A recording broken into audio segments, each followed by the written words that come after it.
Hello everyone, welcome back to the South Bay Syndicate channel. Thank you for watching. Today we're going to do something special. We're going to show some live gameplay from our weeklies. This is the first week of live gameplay following the release of Secrets of Power.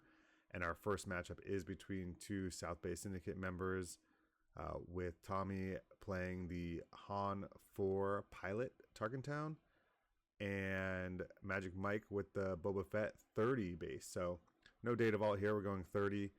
I think this will be an interesting matchup where we'll get to see a lot of the new cards from Secrets of Power, but also some of the expected meta of these pilots from set 4. I think there's a lot of opportunity with plot and some of the other different cards that have come out for these decks to be very dangerous, and it'll be very interesting to see on their deploys how much action economy they'll be able to get. On the Han side, readying resources could be a possible 10 resource play on that flip, and then Boba having the opportunity to come out with Cinta to swing right away or topple the summit. A lot of different opportunities here, and as they shuffle up, we can already see Boba's got some powerful cards in hand. Overwhelming Barrage could be devastating for something like Han that's playing a lot of small units. Let's see how they start off here. As they go through, it looks like a Cassian goes down. That makes a lot of sense. Really nice hand shaping up. It looks like some 1-drops into some card draw, and then the shuttle there could capture whatever Boba's deciding to do early on. And we start off with a General Pride. Great card for Boba. A lot of opportunity with initiative to do some additional indirect damage, and with a 25-point base like Tarkentown, you could see where it could add up very quickly. And we have a BB-8 on the ground to go with our 1-cost ship that took 2 damage, or took 1 damage because he doesn't have another fighter. So wide board for Han to start, and then powerful unit for Boba. Probably right where both of them want to be. Maybe Han wanted 2 space units. Let's see how this plays out. One thing that we're seeing here is Tarkentown on Han. It's an interesting base. I think I've seen it as the 30 or with Tarkentown. As we go through these matchups, we'll see the opportunity to utilize Tarkentown when Han is probably mostly going to base. Looks like Pride does attack, and BB-8 is able to absorb some of that indirect damage.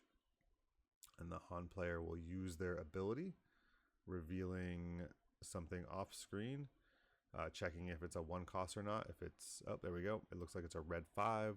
That will allow an attack for 2. And he does so with BB-8. And then we'll see a resupply from Boba. So I think this is a great start for Boba. Pride is one of the cards you want early, especially when you have initiative. And then a resupply to ramp up Boba more quickly is just a great position to be in. We do see the shuttle come down on Han's side, being able to capture Pride. And now what we're looking at here is exactly where Han wants to be. 3 units on board, has cleared their opponent's board, and so they're freely able to swing. We'll see how Boba can recover here. We do know that with the resupply, they'll be able to deploy Boba next turn. They do have the Overwhelming Barrage. If they're able to stick a ship, get Boba on there, I think they'll quickly catch up and put Han on their back foot. But for this turn, I think a lot of damage coming in from Han's side. At least 5, maybe 6, and then we'll see what else he has. So we do see all 5 resources being used to play a Dorian gunship, which will do 1 indirect damage because there's only 1 ship in place, and then with Boba's ability, another 1. And the Han player decides to take it all to base, so they're at 4 to 4 right now. I'm sure they're worried at this point that Boba will deploy next turn, and so they're trying to make sure they don't put too much damage on their units to cause it to be able to be a board wipe for all. Interesting choice. Okay, so I think you're going to see a great use of Tarkentown here, where he utilized Han's ability to get a 3 attack in with his 1-cost unit, and then use Tarkentown to finish it off. And This, I think we talked about at the beginning, is Target Town worth it? I think this is a great example where that's going to pay off big dividends, because it's going to continue to keep the board clear, force the Boba player into an interesting position, and we see the red 5 and the cartel come out, and now Han on his flip has 4 units out, different odd costs, so they'll be able to ready some resources on Han's deploy. I do believe we saw a Cassian resource to start, so what you could see from the Han player here is to try and utilize all their resources, flip Han to ready them, and then bring out Cassian as another opportunity. And let's see if that's how this plays out. And the Boba player has to figure out how to maximize his Boba flip to start to clear the board and catch up. They go with the Fett's Fire Spray, which will allow 2 indirect damage on play and on attack, and then 1 additional from the Boba ping. And the Han player takes it all to base again. I think they're very, very aware that the deploy of Boba is going to create opportunities. Let's see if they try and keep the board clear again. They could, with the Han ability, hit for 4 with red 5, which could take it out, but let's see if that's the path they go down. They're looking to tap resources, so they do have that Han pilot in hand, so they could put that on red 5 and still take out Boba, and it looks like that's what they're going to do. Or they could go to base. Oh, they do. Okay, so they continue to keep space clear. I like this a lot. Usually Han wants to go direct to base, but I think in this situation where the Boba flip represents 4 damage that they can spread around and starts to clear the board and creates just a power in space that would be difficult for them to deal with, I do like what they're doing here. We know that Boba still has an overwhelming barrage, so they could have the opportunity to go on ground and then overwhelming barrage next turn. In theory, they could have also, if they were worried about continuing to clear space, gone Boba on the ground and overwhelming barrage on this turn. But I do think it's okay to take that risk of trying to get Boba out in space, because it sets it up for next turn. And we're doing some decent damage here with an indirect and everything that's happened so far. Boba does have 10 damage on Han's base, only 15 to go. And Han has some decisions to make here. He's looking in his resource pile. He's playing the Falcon. So he has used all his resources, so great action economy for him. And he'll deploy Han now onto the shuttle.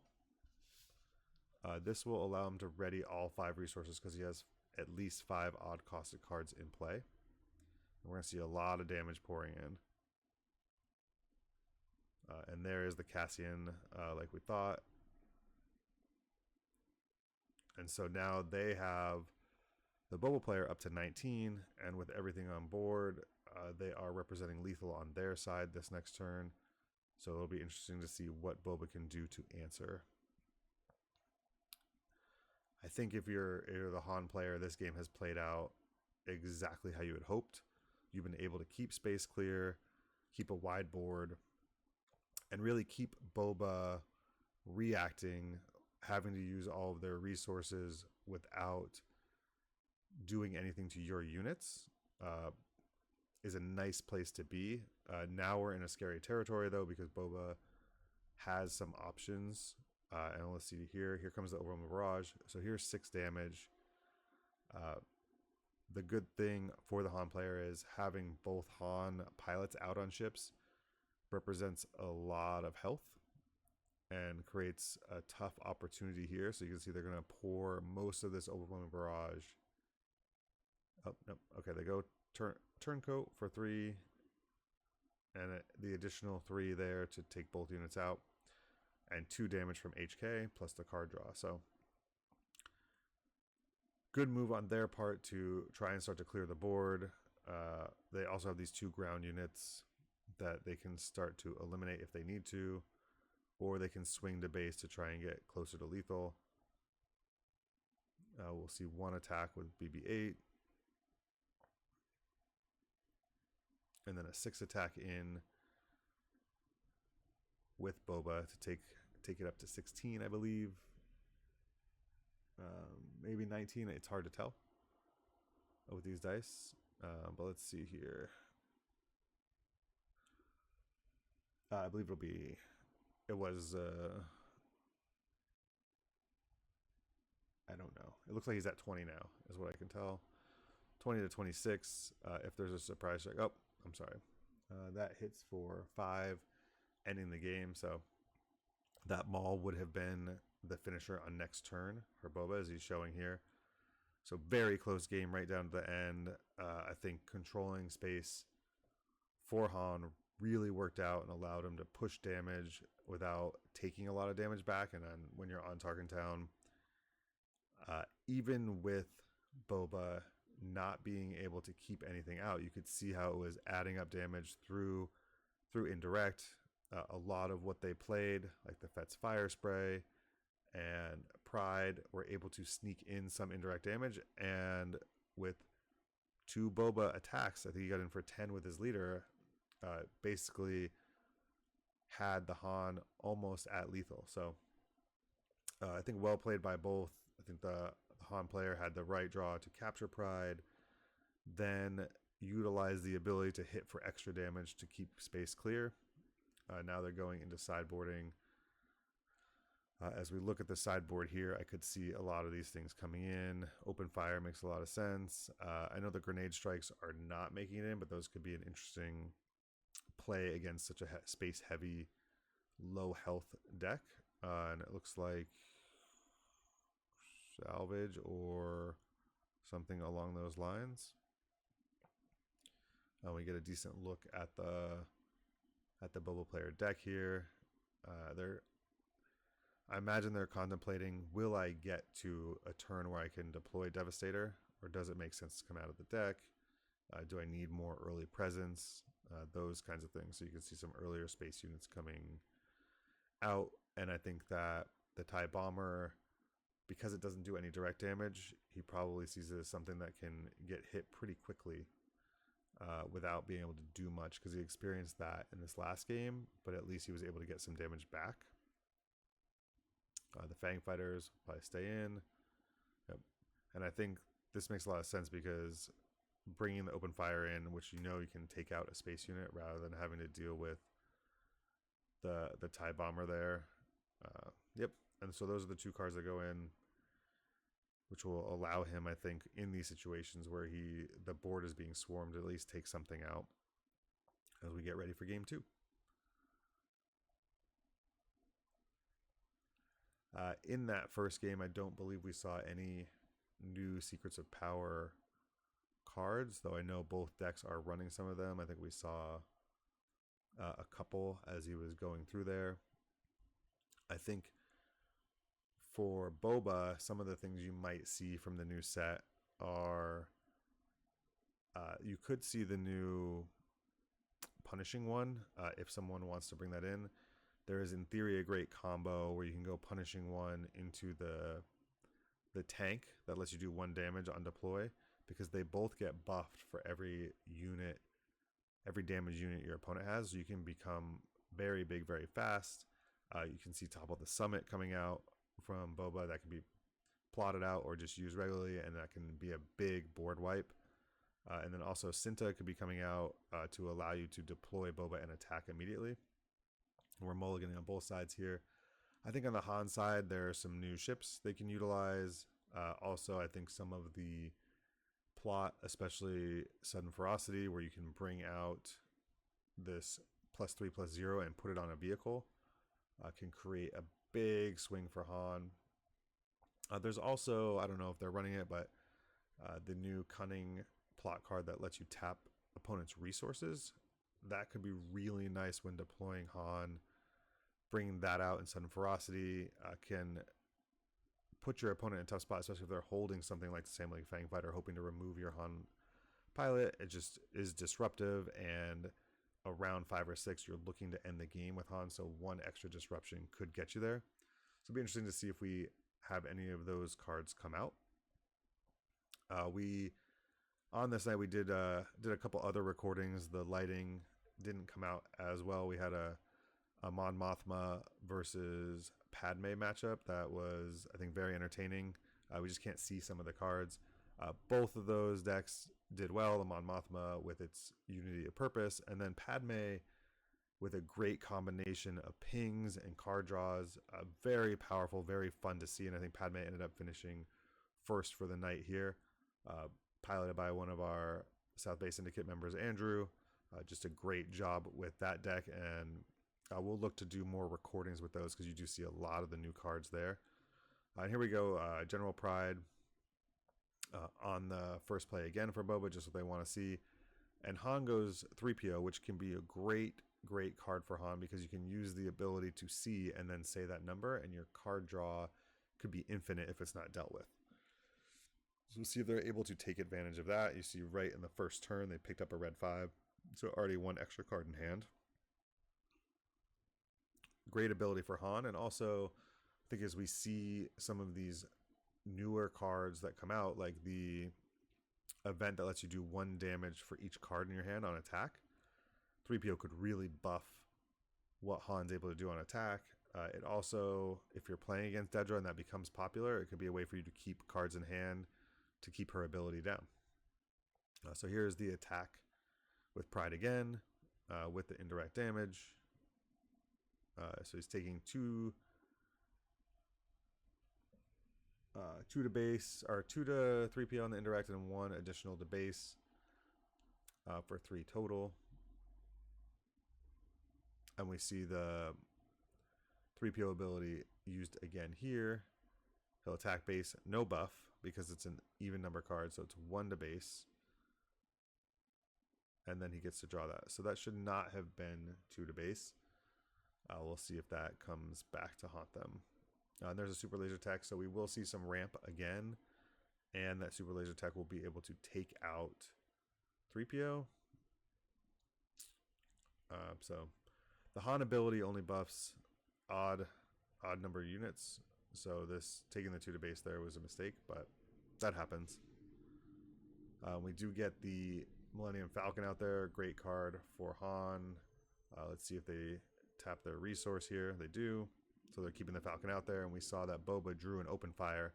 It's the exact situation they needed it for. So let's see which sequence they go with. We know that the Han is running a lot of pilots because we saw them last turn, so it might have been worthwhile to open fire first. But they go with the attack to keep the card draw off. Okay, so Sudden Ferocity comes in.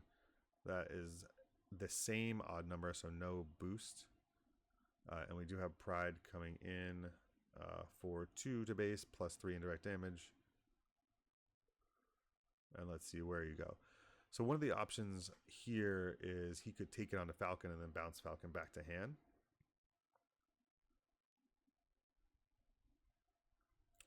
And this is one of the things that Boba does, really puts you on the defensive with how to distribute damage, when to put units at risk versus how much to put on base. And it looks like he is taking most of it to base and then 1 to Falcon.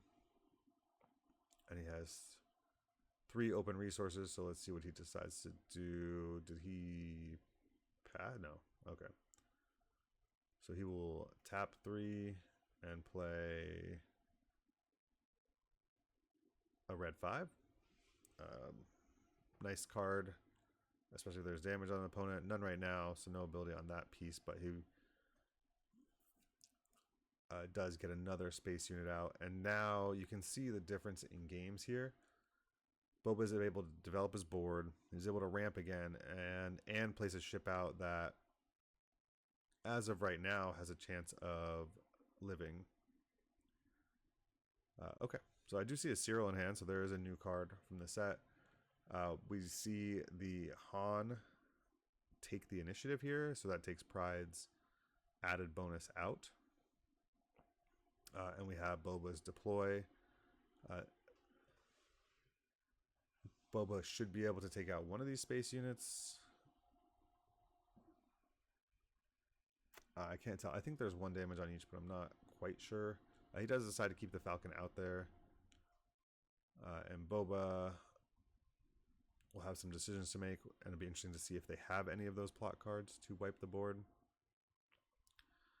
This is a big turn for both of them because both leaders are deploying, so there's a lot of math on Han's side to figure out how to maximize resources. First by playing them, and then being able to untap them when Han deploys and get the most value out of that deploy as well. So we do see aggressive negotiations come out, which does give you +1/+1 for each card in hand. It looks like he has 3 additional cards in hand, so he will trade the Falcon into the gunship. Again, putting the Boba deploy as a tough spot. And we'll do the Pride here. They are tapping Boba, which is a mistake. There is no indirect damage being done. I think they forgot. I think when talking to the players afterwards, they mentioned this. So what we'll probably see here is them go through this turn, then remember and try and backtrack that those damage points. So let's see how that plays out. We are seeing Han try to utilize all 5 resources. So there's a tap here. The board is not as developed as last time. So even with this, assuming it's another odd cost card, when Han comes back out, he'll be able to ready 3 resources. And I imagine that's the plan here. Now, if Boba has, say, an overwhelming barrage, they could hit it to eliminate the red 5 to keep. Oh, and we just went back again to keep Han from deploying on a ready ship. Okay. And he decided to go back for it. Oh, we're seeing 3 resources. And we're open firing. Okay. We do see the open fire coming in from the sideboard, allowing him to eliminate the red 5. And now the Han player has 1 tap space unit. They could deploy and ready 2 resources. Probably not what they were thinking about. And it's probably putting them in a very tough spot. So it looks like they're going to claim the initiative and not deploy. I think this is okay because they're trying to maximize what they can do from Han. The other option would have been to deploy him on the ground. And I think here you're also realizing that he had the initiative, so Pride should have never done damage, and they're just fixing that real quick. So easy thing to fix.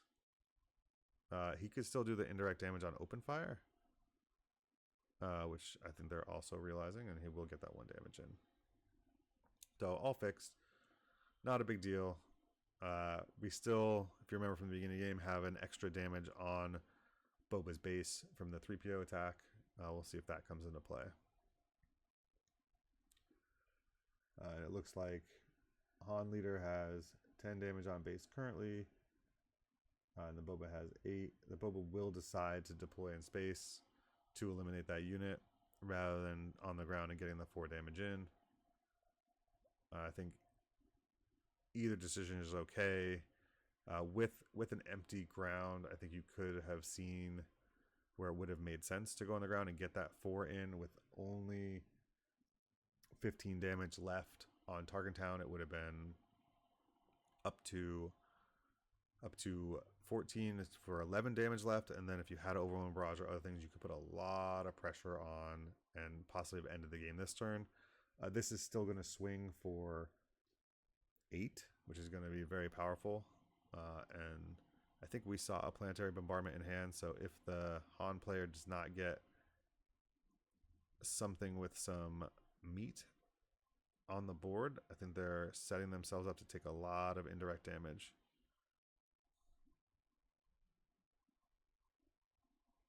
And kind of the opposite of last game, Boba now has the board presence with Han having nothing, forcing him to go onto the ground. And he gets a sudden ferocity on, which means his Han gets +3/+0. So there's our first plot card.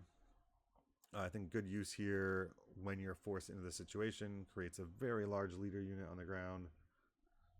And they're working out the plot. He does have to pull a resource off the top of his deck, or did he? Should have cost 3.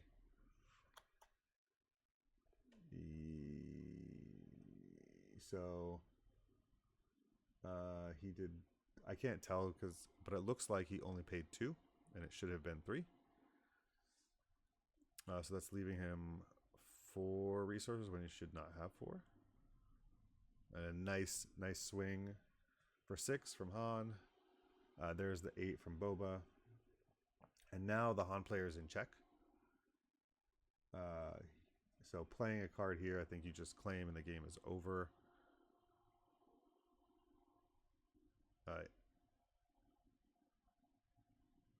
There's the planetary. That only does 8 damage, so while it's a nice play, I think you would have wanted to play it before they had a second unit out.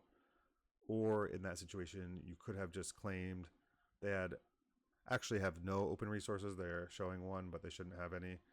And then they could swing and end the game. But let's see. Let's see if that comes back on them. We do see the Han player claiming. And I think this is going to be the last turn. I see the Overwhelming Barrage in hand. Another Planetary Bombardment. There's just not a lot the Han player can do. Plus the 8 swing from Boba.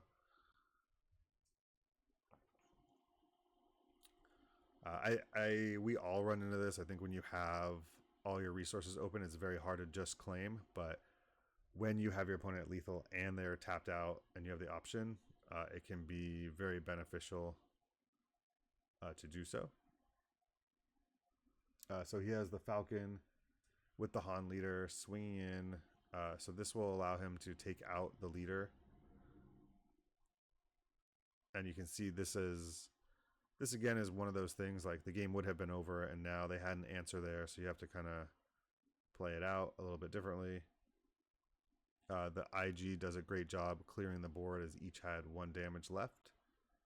Or, sorry, the Falcon had more than 1 damage left. So that's still alive, but the Han leader is out.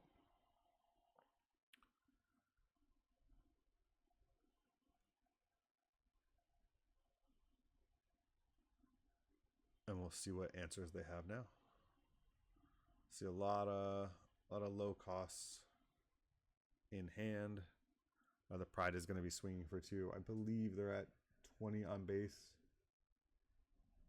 So that puts him to 22. It looks like the Han player claimed in this scenario. I was looking for answers. They had a lot of cards in hand and then claimed. They could have done a couple things, but I guess they were very worried about what was happening with the board and didn't want to put anything else out there to risk a claim. So here comes a Planetary Bombardment, and that will end the game. So good game 2. Boba player got it going. Now 1 game apiece. And a lot of interesting things happening. The games are basically reverse mirrors of each other, right? Game 1, Han was able to keep the board clear while going wide, doing damage. Game 2, Boba was able to keep the board clear and go a little wide.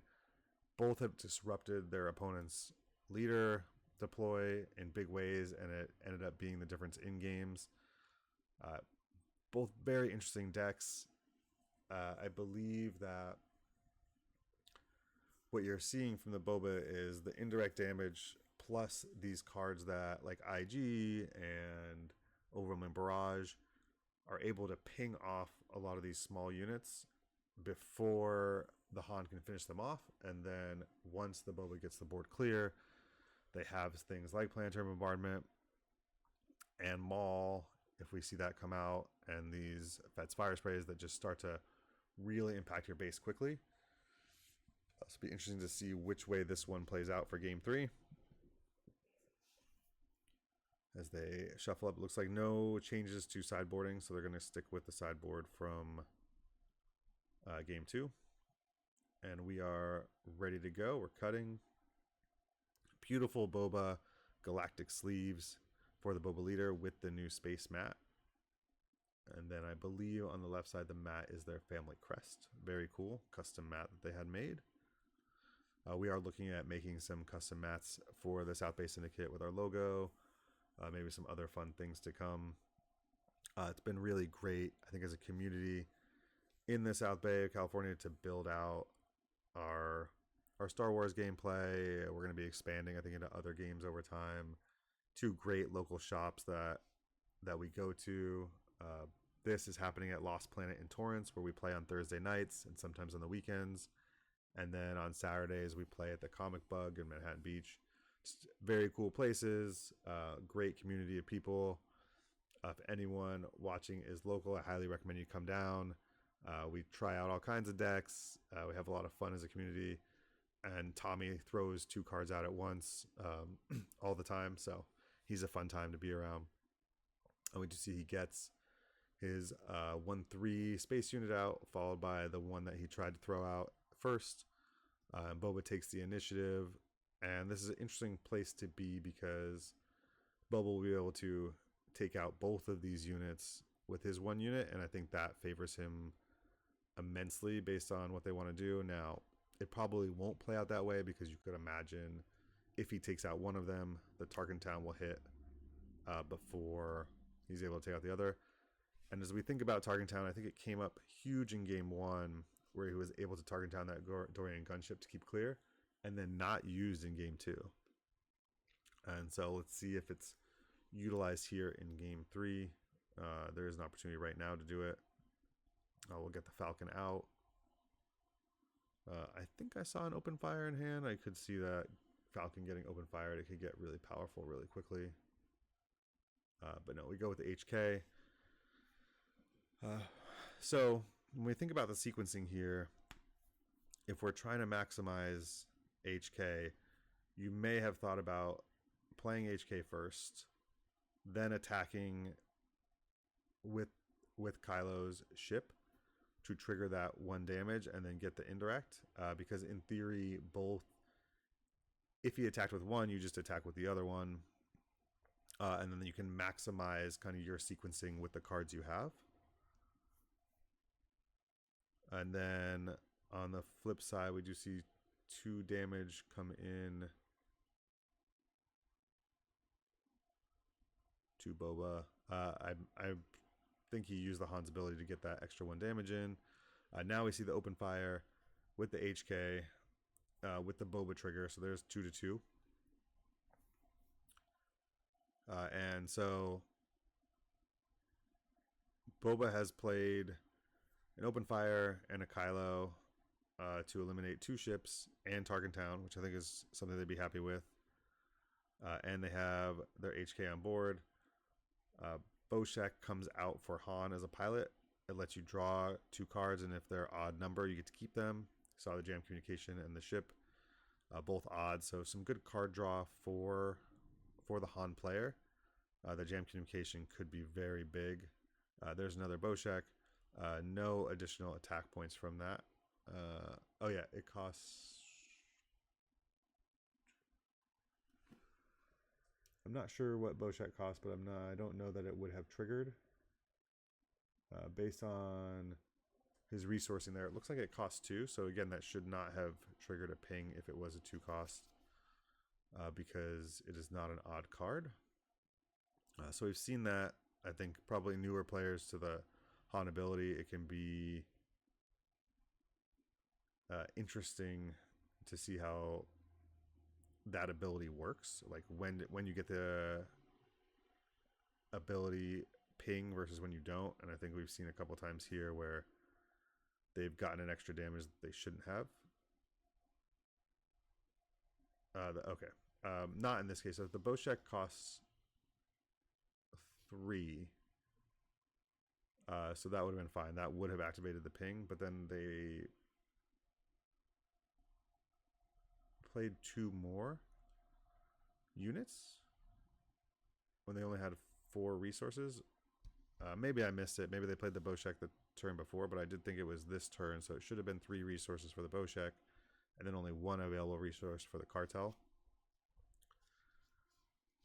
So they might have just gotten an extra unit out there that they shouldn't have. Check it out in the comments. Maybe I missed that, but seems like the damage is fine, but the units resourcing was off. We just see the Han ability here, so Cassian for 3 does let him attack 4/3 with a turncoat. And we see our new unit out here is kind of blurry. It's our guy from Andor. You can disclose to do 2 damage. That could come in handy, although I do like the board that the Han player is developing. Having 3 space units. We know he plays shuttles. Han is coming out on this turn, so that Cassian, I know he has it up still, but he really should turn it back down. It's not supposed to stay up for that long. You're supposed to be able to try to remember the card. I don't think it's going to matter here, but it's interesting in gameplay what's happening there. So there's the Fang Fighter taking out Boshek. I think he realized he couldn't stall anymore. I'm sure he wanted a Fang Fighter the Han, but there's a lot of action still to come for Han. Would make it difficult. So there's the shuttle coming out, capturing the Fang Fighter. This is to prevent Boba from deploying on a ship. I think that's very smart because of that damage that Boba could do. And let's see what happens here. They're going to try and utilize, I imagine, their 2 extra resources before deploying Han, and they are putting a Boshek out for 3. See, now am I... Oh, I see what happened. Boshek is 2 costs as a pilot. So he is doing the resourcing right. I forgot the pilot costs can be different. So he is a 3 cost, 2 cost pilot. So all the resourcing makes sense. Apologies for that.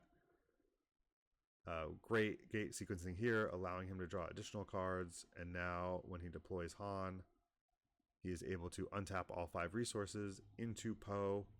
And now he has an ideal board state for, I think, what could be the final turn of the game. If we're looking at the amount of damage he could do, Boba has 15 damage remaining. Poe can hit for 8. And then he has 1, 3, 6. He has enough to be lethal across Poe and his space units if Boba doesn't have any answers here.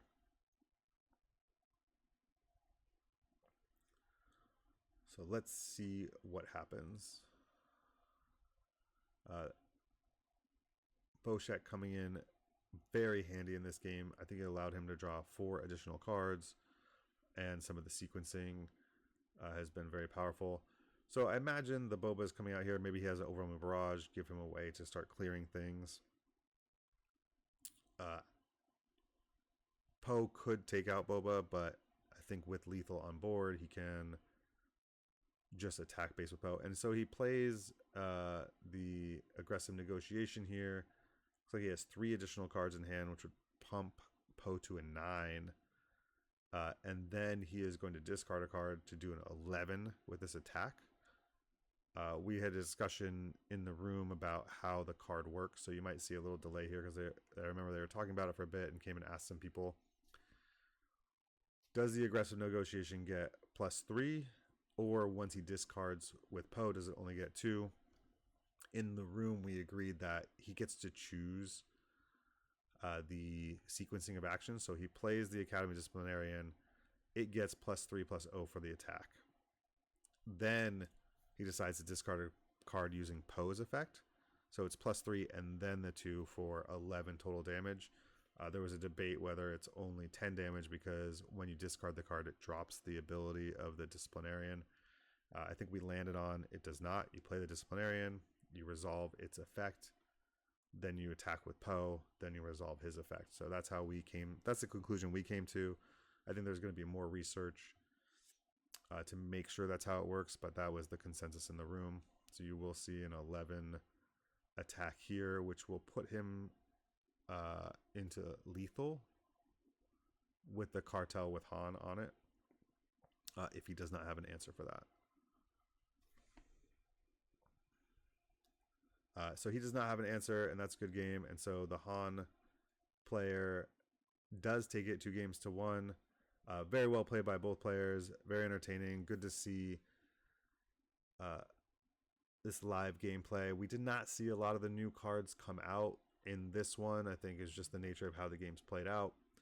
But overall, good battle between two decks, I think, that are going into the meta. Game one was one sequence difference. Game two, I think Boba controlled it. And then here, game three, Han really controlled it. So just great games overall. I want to thank both of them for allowing us to videotape. I hope you all enjoyed it. We're going to try and do a continued combination of live gameplay with commentary, as well as what you're seeing with us doing on Carabast. We're going to have some other members testing on there as well. Please like and subscribe, leave any comments. Appreciate everyone for watching. Thank you.